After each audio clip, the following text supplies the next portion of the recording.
어, 그러면은 오늘 너무 오랜만이죠? 수업. 네, 교수님. 제가 그 시간 조정을 부탁드렸는데 허락해 주셔서 감사합니다. 아니에요. 근데 이게 약간 너무 계속 띄엄띄엄해서 좀 선생님 이해하시는데 좀 어려우실까 봐 그게 좀 걱정이에요. 저도 중간에 이게 막 좀 제가 생각했던 네, 거랑 약간 실라버스 네. 바꾸고 아, 일단은 어쨌든 오늘 수업 해보도록 네, 할게요. 네, 어,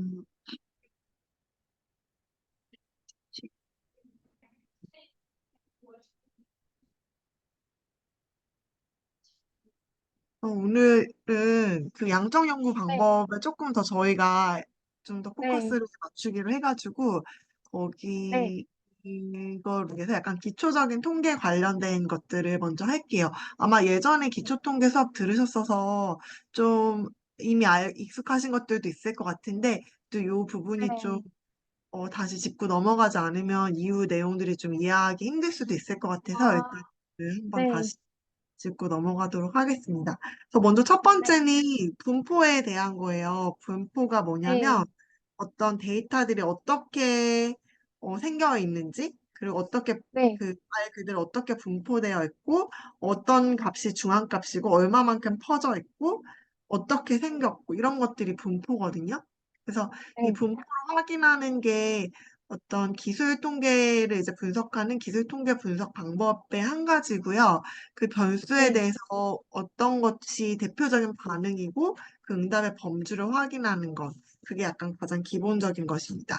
그리고 이제 네, 어떤 데이터 분석을 하기 전에든지 어떤 분석이든지 간에 변수의 분포를 먼저 확인하는 게 좋아요. 왜냐하면은 네, 이런 평균이나 얼마만큼 퍼져 있는지를 확인하는 것도 중요하지만 극단적인 사례들에는 어떤 것들이 있는지를 좀 체크하고 넘어가는 게 아, 중요하고, 그리고 이 네, 변수가 어떤 형태를 띠고 있는 어떤 분포를 가지고 있는지에 따라서 데이터를 이제 네, 분석하는 방법이 다 바뀌기 때문에 이거에 대해서 일단 아, 확인하고, 내가 사용하려는 기법이 이 네, 분포에 맞는 어떤 통계적인 가정을 하고 있는지를 체크를 하기 위해서 일단 분포를 네, 확인하고 데이터를 이해하는 게 가장 첫 번째 단계입니다.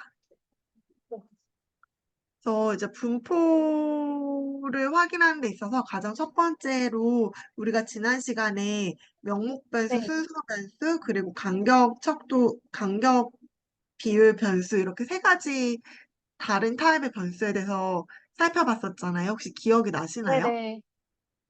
그때 지난번에 수업하실 때 처음에 그 말씀하셨던 부분, 네, 막 기억납니다. 네. 혹시 명목 네, 변수랑 순서 변수가 어떤 거는지 기억나시나요? 이거 명목 선수가 그 여자, 남자 이런 거 말씀하셨던 것 같고요. 네. 그리고 순서 변수가 수치로 이렇게 나열할 수 있는 변수였던 걸로 기억을 하는데 맞습니다. 그럼 맞을까요? 간격 비율 변수랑 순서 변수랑 어떻게 네, 차이가 있는지도 기억나시나요? 간격 비율 변수요? 그거는 네. 이제 그 등간 어떤 범위 내에서 얼마나 빈도수가 분포해 있는지를 하는 게 제가 기억하는 건지 모르겠어요. 네, 말씀 순서 변수는 순서만 있는 네, 변수고, 그래서 1, 네, 2, 3, 4, 5가 뭐 아주 만족한다, 뭐 매우 만족, 만족, 보통, 뭐 이런 것처럼 순서는 있지만 그 순서 자체가 그 간격의 의미를 가지고 있는 건 아니고, 그 간격 네, 비율 변수 같은 경우는 순서 자체가 의미를 가지고 있는 경우, 그래서 예를 들어서 우리가 뭐 키를 재면 뭐 센티미터라든지 아니면 네, 또 뭐가 학교의 점수 뭐 1점부터 100점까지가 있으면 그 점수 네, 간격 하나하나가 다 의미를 가지고 있는 경우가 간격 비율 네, 변수입니다. 그래서 명목 변수나 순서 변수 같은 경우에는 보통 빈도를 많이 분석을 해요.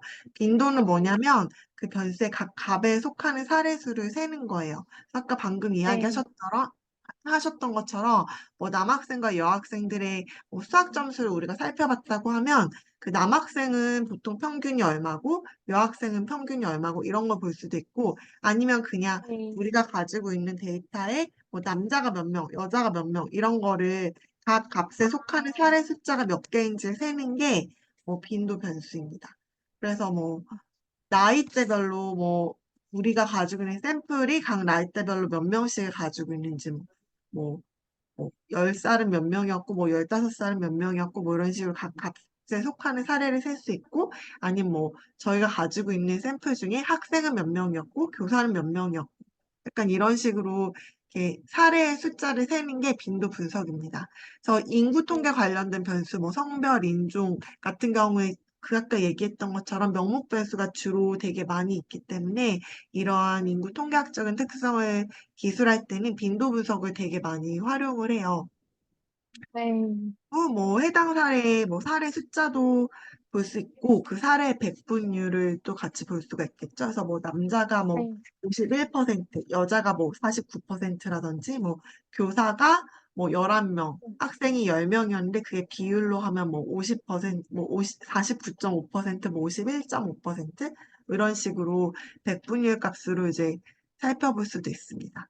그리고 이러한 경우 이제 그래프로 볼 때는 뭐 막대 그래프 같은 경우로 뭐 남자 여자가 뭐 몇 명씩 있는지 아니면 파이 그래프 같은 걸로 뭐 몇 퍼센트씩 차지하고 있는지 이런 걸로 살펴볼 네, 수 있습니다. 반면에 이제 간격 비율 변수 같은 경우에는 어, 그 전에 봤던 것보다 조금 더 자세하게 기술 통계를 많이 살펴보는 것 같아서 중간 지점이 네, 어디 있는지, 끝점이 어딘지, 가장 작은 값은 무엇이고, 가장 큰 값은 무엇인지, 그리고 얼마나 퍼져 네, 있는지, 약간 그런 값들을 살펴보게 되는데, 여기서 이제 그 네, 중간점을 볼 수 있는 게 가장 대표적인 평균 값인데, 평균은 다 알고 계시죠? 네, 네, 네, 최소값이 가장 낮은 값, 최대값은 가장 높은 값. 그리고 표준 편차가 사실 통계에서 되게 중요한 개념인데 표준 네, 편차가 이 사례들이 얼마만큼 퍼져 있는지를 나타내는 게 그, 표준 편차입니다. 그리고 이런 값을 볼 때 보통 히스토그램 같은 것을 많이 보는데 지금 여기 네, 오른쪽에서 보고 있는 것처럼 뭐 평균이 51.65인데 이거를 바탕으로 뭐 10점 정도씩 떨어져 있는 게 원 스탠다드 디비에이션만큼 떨어져 있고 뭐 투 스탠다드 디비에이션 한 20 정도씩 떨어져 있고 약간 요 정도 값으로 그 전체 아, 분포의 한 95%는 설명할 수 있다는 약간 그런 식으로 네, 이걸 이해할 수 있습니다. 그래서 히스토그램으로 전체적인 분포도 볼 수 있고 중심이 어느 정도에 쏠려 있는지 그리고 이게 어느 정도로 변동성이 있는지 아니면 중심에 정말 촘촘하게 모여 있는지 이런 것들을 살펴볼 수가 있습니다. 그래서 이제 중심 경향 척도는 그 중심이 어디인지를 가장 전형적이고 가장 대표적인 것이 무엇인지 알려주는 값인데 세 가지 네. 유형이 있어요. 최빈값, 중앙값, 평균값 이렇게 세 가지로 분리를 하는데 혹시 이 중에서 좀 네. 낯선 개념이 있으신가요? 이거는 다 알고 있습니다. 다 알고 계신가요? 맞아요. 최빈값은 네, 가장 빈도가 높게 나타나는 값이고 중앙값은 정말 네, 딱 50% 정도에 네, 이제 나타나는 값이고 일치한, 평균이 이제 네, 전체 값을 다 활용해서 전체 값을 다 더한 다음에 그 네, 전체 샘플 사이즈로 나눈 값을 이제 평균으로 구하게 되죠. 그래서 요 값을 가지고 있는데 최빈 값은 가장 흔한 범주, 가장 흔하게 나타내는 그 카테고리를 식별하는 데 사용됩니다. 그래서 명목 변수에서 좀 많이 사용이 되는 것 같아요. 예를 들어서 아, 저희가 뭐 백인, 흑인, 뭐 아시안인 네, 여러 인종들이 있을 때 어떤 인종이 네, 뭐 우리 반에 제일 많아? 약간 이런 거를 나타내고 싶을 때 네, 최빈 값을 쓰게 돼서 뭐 백인이 제일 아, 많아 아니면 뭐 아시안인이 제일 적어 약간 이런 식으로 대답할 때 쓸 수도 있고 어 네, 그래서 이렇게 가장 그래프로 치면은 가장 뾰족하게 튀어나와 있는 곳 그게 최빈 값을 네, 보여주는 곳이라고 할 수 있고 이게 뭐 그 모두가 두 개인 경우에는 이렇게 뭐 낙타 등처럼 두 번 네, 볼록볼록하게 나타나는 경우도 있어서 그런 경우엔 네, 마이너스라고 하는데 어쨌든 최빈 네, 값은 이렇게 빈도가 가장 높은 값을 보여줍니다. 그리고 중앙값은 딱 그 데이터를 절반으로 나눴을 때 네, 50%에 해당하는 값이에요. 그래서 절반은 네, 중앙값보다 위고 절반값은 아래고. 그래서 사례가 홀수인 경우에는 중간 사례가 될 것이고 짝수인 경우에는 그 두 중간값의 평균으로 이제 뭐 네, 그 미디언을 나타내고 백분위수 같은 경우는 50번째가 그 중앙값을 나타냅니다.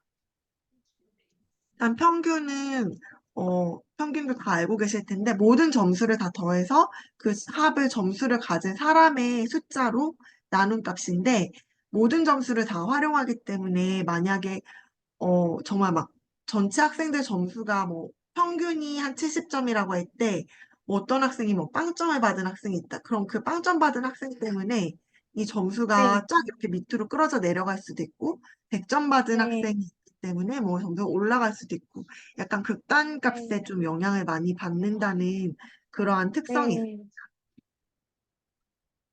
그리고 보통은 원래는 그 숫자의 의미를 가지고 있는 간격 비율 변수에서만 측정이 되긴 하지만 어떤 서열 네. 변수 같은 경우에서도 좀 편의를 위해서 어, 평균을 측정하기도 하고 이분법 카테고리 같은 경우에는 0과 1로 다시 코딩할 경우에는 평균 값이 그 비율을 나타내주는 값이 되기 때문에 아, 이걸 사용하기도 합니다. 그래서 뭐 예를 들어서 뭐 남자를 0이라고 코딩하고 여자를 1이라고 코딩을 했을 때 이거의 평균을 구하게 네, 되면 여자가 몇 퍼센트 있는지를 나타내 줄 수 있겠죠. 아, 네, 음. 그래서 이런 경우에도 이제 평균을 활용하게 됩니다. 그래서 이 중심 경향성을 측정할 때 고려할 점은 보통 명목적 척도는 최빈값 모드를 사용하게 되고 서열 척도 같은 경우에는 뭐 최빈값이나 중앙값을 다 사용하고 또 실제로는 평균도 다 사용하고 간격 비율 척도도 세 가지를 모두 다 사용할 수 있다는 것 알고 계시면 될 것 같고 여기서 이제 왜곡이라고 이거를 번역을 하는 게 맞는지 모르겠지만 어쨌든 스큐 얼마만큼 이게 한쪽으로 네, 치우쳐져 있는지를 또 그 중심 경향을 볼 때는 또 살펴보게 돼요. 그래서 어, 이 그래프가 그 가운데 쪽에서 이렇게 모두가 나타나지 않고 이렇게 한쪽으로 쏠려서 그래프가 나타나는 경우에 스큐되어 있다고 했는데 이게 뭐 네, 오른쪽으로 스큐되어 있는 경우, 왼쪽으로 스큐되어 있는 경우, 뭐 그거를 이제 그 왜곡의 정도를 살펴볼 때 또 최빈값과 중앙값과 그 평균값을 비교해서 이것들을 좀 살펴볼 수가 있거든요. 그래서 네, 얼마만큼 이제 왜곡이 되어 있는지를 살펴보고 적절하게 대표하는 사례가 무엇인지를 또 어떤 값을 쓸지를 또 이제 판단하게 되는 기준이 되기 때문에 얼마만큼 왜곡되어 있는지를 그래프를 통해서 좀 체크해 보는 것도 중요합니다. 네, 그리고 이런 측정 방법을 선택할 때는 연구 질문이나 어떤 통계값 어떤 것을 사용하고 싶은지를 이제 좀 고려하는 게 좋고요. 어, 그거에 대해서 이제 저희가 실제 데이터 보면서 좀 이야기해 볼게요.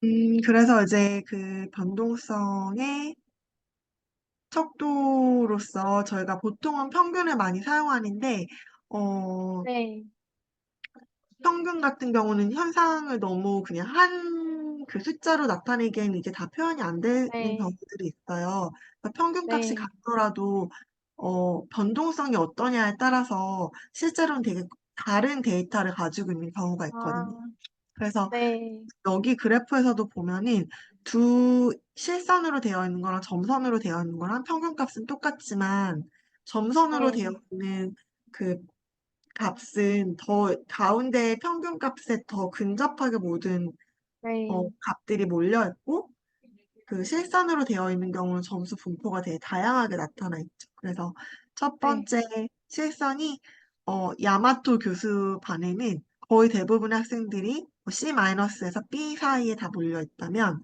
브라운 네, 교수 같은 경우에는 A부터 F까지 골고루 분포해 있고 그 값의 평균은 두 반에서 또 똑같이 나타난다는 것을 알 수 있습니다. 그래서 이렇게 그 변동성에 대해서도 우리가 살펴보는 게 되게 중요합니다. 그래서 변동성을 살펴볼 때는 아까 저희가 봤던 표준 편차도 있지만 가장 대표적으로 살펴보는 거는 범위예요. 그래서 가장 큰 값이 무엇이고 가장 작은 값이 무엇이고 그 가장 맥시멈 값에서 미니멈 값을 뺐을 때 그 범주가 어떻게 되는지에 대해서 보통은 네, 이제 살펴보는 경우들이 많습니다. 뭐 최고점이 98점이고 최저점이 54점이면 그 범위는 98에서 54를 뺀 44가 되겠죠. 그리고 네, 비반은 네, 95에서 74를 뺀 21이 범위가 됩니다. 네, 그리고 사분위 범주라는 것은 중간의 너비로 그 4등분을 했을 때 뭐 25%, 50%, 75%, 100%가 어떤 값에 위치해 있는지를 또 살펴보는 거예요. 그래서 이 경우에는 네, 이제 75%랑 25%를 살펴보기 때문에 그 양극단의 값 아웃라이어들을 포함하지 않아서 범위보다는 조금 더 정확하게 범위를 살펴볼 수 있는 값이라고 생각하시면 됩니다. 우리가 왜 뭐 그런 서바이벌 프로그램 같은 경우에도 만약에 심사위원들이 막 점수를 주면 가장 높은 네, 점수를 준 사람, 가장 낮은 점수를 준 사람들을 빼고 그 평균을 네. 내서 이 사람이 뭐 통과했는지 아닌지를 아, 살펴볼 때도 있잖아요. 그런 것처럼 가장 네. 극단에 있는 값들은 좀 더 치우친 값이라고 생각해서 그 값에 포함하지 않은 범주를 내고자 할 때 이런 사분위 점수를 사용하게 됩니다. 교수님 혹시 네. 화면이 지금 조금 커져서 제가 좀 잘려서 보이는 부분이 있는데 혹시 이게 아, 제가 정말요? 보이면 네, 이렇게 이게 하면은 잘 아, 보이시나요? 네네네. 아, 네, 잘 그럼 보입니다. 이렇게 그냥 할게요. 감사합니다. 그리고 분산이랑 표준편차도 둘 다 알고 계신가요? 네, 어, 표준편차의 그 제곱이 분산이죠. 분산은 네, 평균값에서 각각의 값들을 다 뺀 것을 네, 더해서 그거를 제곱한 다음에, 각각의 그 값을 뺀 것을 제곱한 다음에 이거 더하고, 그 다음에 네, 그 샘플 사이즈로 나눈 값을 말합니다. 이거 왜 이렇게 하는지도 알고 계신가요? 아닙니다. 왜 모릅니다. 제곱을 씌운 다음에 이 값들을 다 더하는지도 알고 계신가요? 아니요. 만약에 우리가 네, 평균값이 뭐 1점부터 100점까지 있을 때 평균이 네, 5점이라고 했을 때 이 학생들을 그냥 뭐 50, 51, 다시 할게요. 1점부터 네, 10점까지가 점수가 분포했을 때 평균이 5점이에요. 그럼 이 5점을 네, 각각의 값에서 다 빼준다라고 할 때, 뭐 예를 들어서 지금 여기다가 바로 써볼게요. 보이시는지 네. 말씀해 주세요.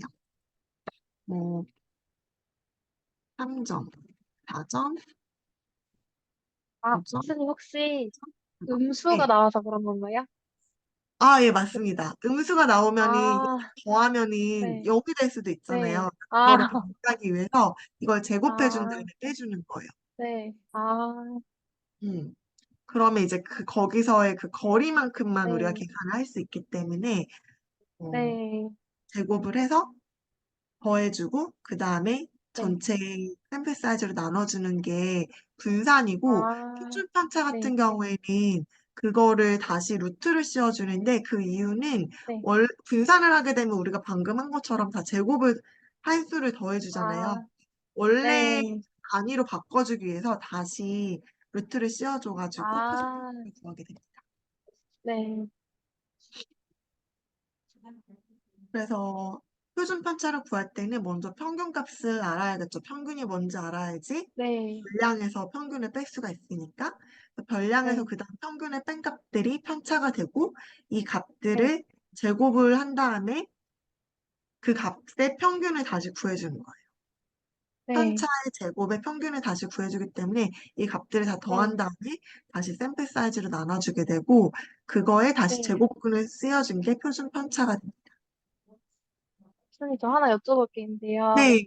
여기서 그 시그마 제곱이 된 거랑 S 제곱이 된 거는 혹시 샘플이고 모집단과 샘플 집단의 아, 네, 차이인가요? 맞습니다. 이 차이인데, 원래 그 네, 전체 모집단을 볼 때는 우리가 전체 그냥 n수로 나눠주는데, 샘플을 네, 볼 때는 n-1로 나눠져요. 이거는 약간 네. 자유도라는 개념인데, 이건 뒷부분에서 제가 더 자세하게 아, 설명해 드릴게요. 네, 근데 네, 어쨌든 이 공식이 차이가 난다는 거를 벌써 알고 네, 계시고, 그거를 염두에 두고 계시는 게 중요합니다. 네. 아, 그래서, 있습니다. 그리고 표준 편차를 이제 우리가 알고 있으면 이게 어떤 네. 의미인지를 분명하게 알고 있는 게 중요한데 표준 편차가 0이라는 건 어떤 의미일까요? 제가 여기 밑에 써놨는데 보고 얘기하셔도 네. 됩니다. 아, 네. 그, 그, 그 평균에서 모든 사례가 벗어나지 않는다는 의미인 것 그죠? 같습니다. 그 모든 사례들이 네, 다 똑같은 값을 가지고 있으면 네네, 변동성이 아예 없잖아요. 그렇게 네. 되면 표준 편차가 0이 되겠죠. 아, 근데 이렇게 표준 편차가 0인 경우에는 사실 우리가 통계로 이렇게 분석할 만한 이유가 별로 없어요. 우리는 이 값들이 아, 왜 차이가 나는지에 되게 관심을 가지는 경우가 많거든요. 그래서 학생들 네, 수가 다 50점이에요. 그러면 우리가 네, 거기에 대해서 사실 분석할 거리가 별로 없는데 학생의 점수가 뭐 네, 1점부터 100점까지 골고루 분포해 있다면 우리가 어떤 학생들은 100점을 받고 어떤 학생들은 30점을 받는 거지 그 이유에 대해서 이제 궁금해서 보통은 탐색을 하는 경우가 많기 때문에 네, 변동성이 얼마만큼 있는 데이터인지도 저희가 분석할 때 좀 고려를 많이 하긴 합니다. 네, 그리고 이제 표준 편차가 0보다 커지면 커질수록 이 값들의 차이가 커진다라고 보면 되고, 어, 그리고 대부분의 분포가 평균보다 그 표준 편차로 1만큼 위아래로 1만큼 차이가 나는 게 보통 한 3분의 네. 2 정도가 되거든요. 이 아, 값을 또 네, 알고 계시는 게 되게 중요해요. 이건 또 뒤에서 약간 저희가 네, 정규 분포 이야기할 때 다시 이야기할 네, 텐데 전체 사례의 네, 3분의 2는 평균보다 원 스탠다드 디비에이션 플러스든지 아니면 마이너스 그 사이에 있는 게 전체의 3분의 2 네. 정도 된다라는 거를 알고 계시면 좋을 것 아, 네. 같아요. 그러면 이렇게 하면 될 것 같고 그 다음에 정규 분포에 대해서까지만 보고 저희 시간이 지금 분당 10분밖에 없네요. 어, 네, 교수님, 그 계획하신 게 더 많으신 거죠?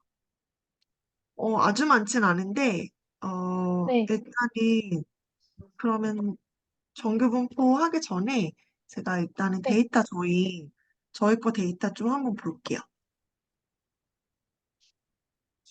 네,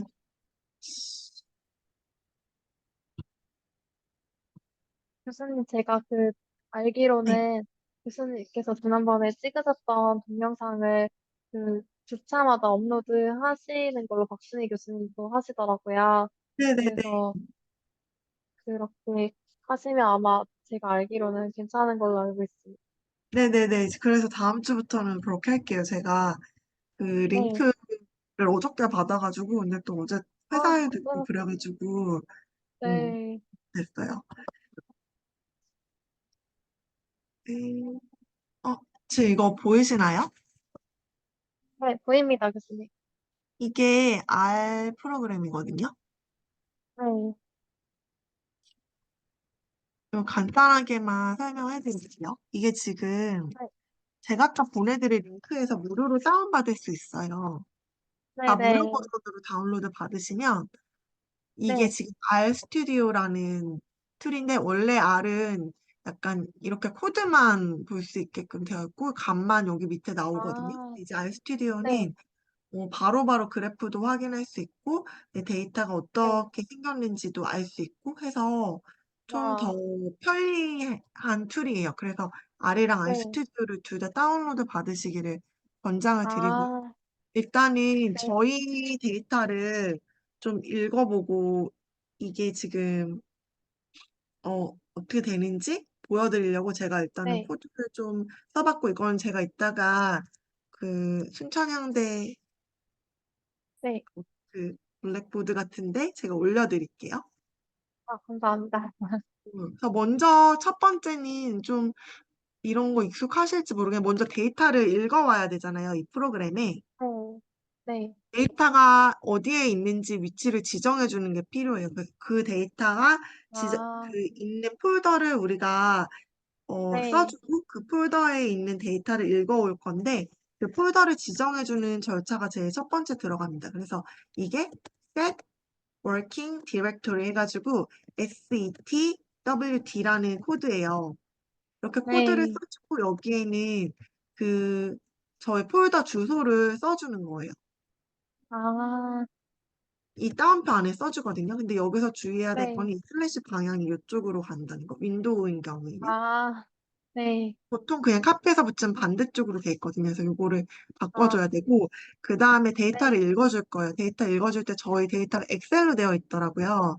근데 엑셀 같은 네, 경우에는 이 read 엑셀이라는 코드를 써줄 건데, 이거는 네, 아래 기본으로 설치되어 있는 코드는 아니고, 이 네, 패키지를 다운받아야지 이 패키지에 있는 코드를 사용해서 읽을 수 아, 있어요. 그래서 인스톨 네, 패키지에서 read 엑셀이라는 패키지를 다운받고, 그 네, 라이브러리라는 게 그 설치된 패키지를 불러와서 내가 이 코드를 쓸 수 있게 해주는 건데 라이브러리라고 네, 해서 read 엑셀을 불러오면 그 다음에 저희가 이 패키지 안에 있는 코드들을 사용할 수 있게 되어 있어요. 그래서 지금 저희가 이 저희 그 데이터 이름 네, 이진 선생님이 설정하신 데이터 이름을 여기에다가 다시 써주고 엑셀 이 포맷도 밑에 뒤에 이렇게 엑셀 SX라고 이렇게 붙여줘서 읽으면 데이터를 읽을 수가 있어요. 그럼 이제 그 아, 저희 데이터가 여기에 불러와지는데 이 데이터를 보통 볼 때는 저희가 방금 이야기한 것처럼 분포를 보통 보게 되잖아요. 그 분포를 네, 확인할 때 쓰는 커맨드들을 좀 여기에 써봤거든요. 먼저 네, 첫 네, 번째는 그 데이터의 디멘션을 확인하는 코드예요. dim이라고 되어 있어요. 아, 디멘션의 dim. 네, 그래서 이렇게 하게 되면 여기 지금 21, 54 이렇게 보이시나요?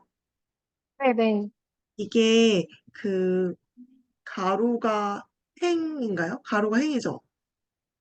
세로가 열이고 네, 반대가? 네, 반대인가요?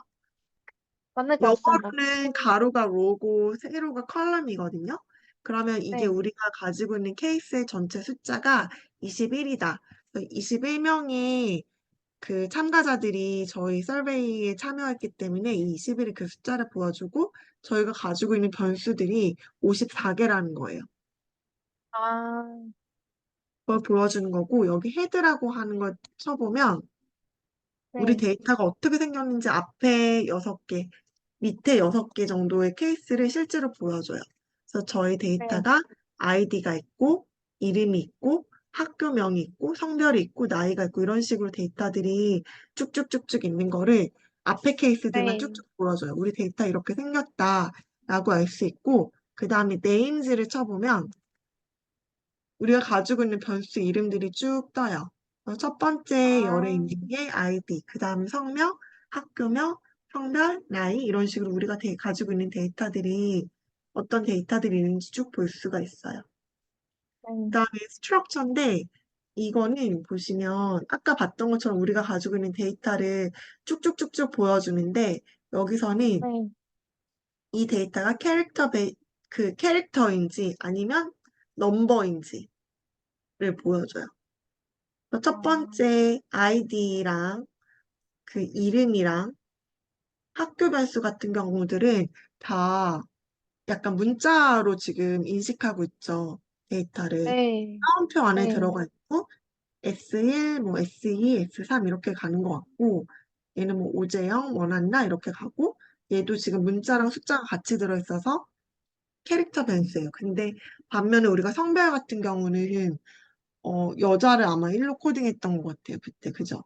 네, 여자가 1, 네, 남자가 0으로 코딩이 되어 있고, 나이도 지금 숫자로 되어 있고, 교사인지 여부가 교사이면 1, 학생은 0, 이렇게 코딩돼 있을 거예요. 근데 지금 네, 여기 보면 교직 경력도 이것도 숫자인데 얘는 지금 따옴표 안에 들어가 있죠. 이런 경우에 네, 이렇게 따옴표 안에 들어가 있는 캐릭터 변수인 경우에는 이거를 숫자로 계산을 할 수가 없어요. 이 프로그램이. 그래서 이게 네, 내가 계산하고 싶은 변수다라고 하면 나중에 이 변수의 성격을 바꿔줄 거예요. 넘버로. 아, 네, 약간 지금 뭐 전맹 이것도 카테고리로 되어 있고 전맹 이유에 대해서도 카테고리 변수로 설명을 하고 있어요. 그리고 네, 마지막으로 이 서머리 데이터를 치면 각각의 값에 대해서 그 평균이랑 가장 최소값, 그리고 25%, 50%, 평균 75%, 맥시멈 5%, 아니 그 맥시멈 변수. 이렇게 해서 이 변수의 분포를 보여줘요. 네, 이 캐릭터라고 되어 있는 경우는 대신에 이 분포가 안 뜨죠. 네. 음. 그리고 성별 같은 경우는 우리가 숫자로 코딩했기 때문에 0에서 1까지의 값을 갖고 그 민 값을 보시면 28이라고 되어 있잖아요. 이게 무슨 선생님 의미예요? 혹시, 네. 혹시 죄송한데 저 혹시 전화가 왔는데 한번 아, 받아봐도 괜찮을까요? 네네네네네. 죄송합니다. 받을게요. 네.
네, 계속 죄송, 지금 가보셔야 네. 되나요?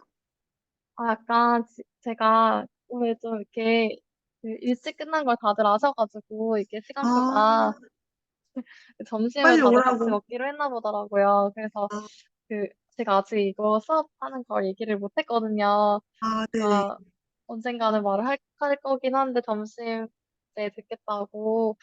근데 이게 약간 저도 되게 요즘에 이게 수업을 잘 하고 잘 듣고 싶은데 자꾸 이렇게 되니까 너무 죄송하기도 하고 어떻게 네네. 해야 될지 아니요, 모르겠어요. 네. 그럼 일단은, 지금 데이터 이거 읽는 것까지, 요거까지 이야기, 네, 요거 제가 코드 올려드릴 테니까 한번 네, 보세요. 보시고 요거 이렇게 네, 나오는 거를 어떻게 이해할 수 있는지 한번 생각해 보시면 좋을 것 같고, 제가 그 뒷부분을 강의로 네. 올려드리겠습니다. 감사합니다. 그럼 강의를 올려주시면 제가 그 여기 뒷부분에 해당하는 거에 대해서 듣고 나중에 질문하면 혹시 아, 괜찮을까요? 네네네. 네. 그럼 교수님 다음 저, 주에도 이 시간에 할 수 네, 있을까요? 네, 가능할 것 같은데요.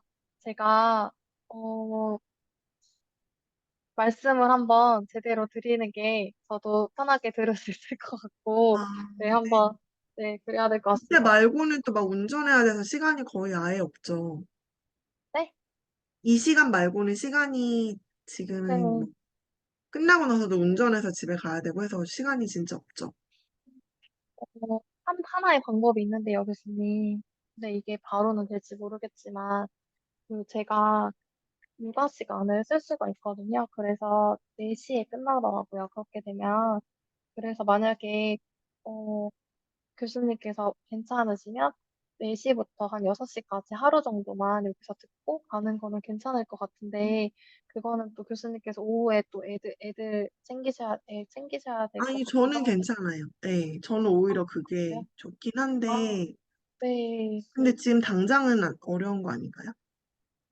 그게 원래는 바로 쓸 수 있다고 하더라고요. 그래서 제가 지금은 약간 처음이기도 하고, 그 신청을 아직 못해서 안 봤는데요.